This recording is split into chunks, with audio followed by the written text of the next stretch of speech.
हमारे वंश के पिता की पीढ़ी से, दादा की पीढ़ी से या परदादा की पीढ़ी से, चाहे महिला हो चाहे पुरुष हो, यदि वो अऊत मर गए, अऊत बोले तो चाहे विवाह हुआ हो या न हुआ हो, विवाह तो हुआ लेकिन बच्चे नहीं हुए या विवाह ही नहीं हुआ, जिनको हम बोले कुंवारे मर गए जी या कुंवारी लड़की मर गई जी, वो प्रेत बनते हैं। प्रेत 3 प्रकार के होते हैं। सात्विक प्रेत पितरों की जमात में बैठ जाते हैं, अच्छे काम करने लगते हैं, और तामसिक प्रेत तंग करते हैं। सात्विक प्रेत को तो हमारे बाप दादा क्या कहेंगे, आ जाओ हमारे बच्चों ने ये दिया है, तुम अपना भाग ले लो, वो अच्छा काम करेंगे, और प्रेत ही स्थान मांगते हैं। राजा राम ने, माता सीता ने गया में पिंडदान करवाए, दशरथ कुंड, सीता कुंड, दशरथ जी का हाथ निकला, तो दशरथ उनके पितर थे और महाराज दशरथ का हाथ निकला। भीष्म पितामह ने अपने पिता महाराज शांतनु के पिंडदान करवाए गया में। इतना ही नहीं, गया में महाराज पांडु के पिंडदान युधिष्ठिर ने करवाए। और यदि आज की तत्काल की बात करें तो बहुत मंत्री तंत्री जाते हैं। मैं नरेंद्र मोदी जी का नाम लेना चाहूंगा क्योंकि मोदी जी को सारी दुनिया जानती है। नरेंद्र मोदी जी अपनी माता की पिंडदान करवाने गए थे, लेकिन हरियाणा में क्या है जी, जो कुंवारे मर गए वो पितर हो गए जी।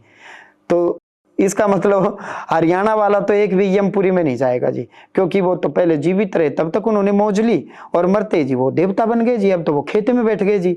तो जिसके खेत ही नहीं है तो उनके पितर कहाँ बैठेंगे, जिसके खेत सरकार ने ले ली उनके पितर कहाँ बैठेंगे जी। और जी जो कुंवारा ही था तो वो पिता कैसे हुआ जी, और मरते ही वो देवता बन गया, तो ये भी क्या क्राइटेरिया हुआ जी। पूरी जिंदगी किसी ने अय्याशी की हो और जी पूरी जिंदगी किसी ने शराब पी हो और मरते ही जी वो पितर बन गया जी। तो इसका मतलब तो आरएसएस सबकी पितर है, आरएसएस जो मरेंगे सारे देवता बन गए जी। ऐसा नहीं है, देवता वही बनता है जो जीवित रहते रहते जो देवता होता है। कोई कोई आदमी सह शरीर जीवित रहते भी देवता के समान है। देव का मतलब जो देता है, राक्षस का मतलब जो लेता है। तो जो अपने जीवन काल में जिसने नशा नहीं किया, गलत काम नहीं किया, परोपकार का काम किया, भीतर से वो ऐसा था इसलिए बाहर से उसने ये अच्छे काम किए। तो भीतर बोले तो मनोमय शरीर, तो जब उसका सूक्ष्म शरीर तो अच्छा था ही, तभी वो बाहर स्थूल जगत में, भौतिक जगत में अच्छा कार्य किया।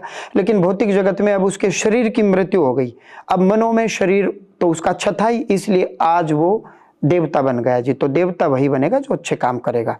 हमारे वंश के यदि कोई मर करके अधोगति में चले गए तो पिंडदान, श्राद्ध, तर्पण उनका करना चाहिए।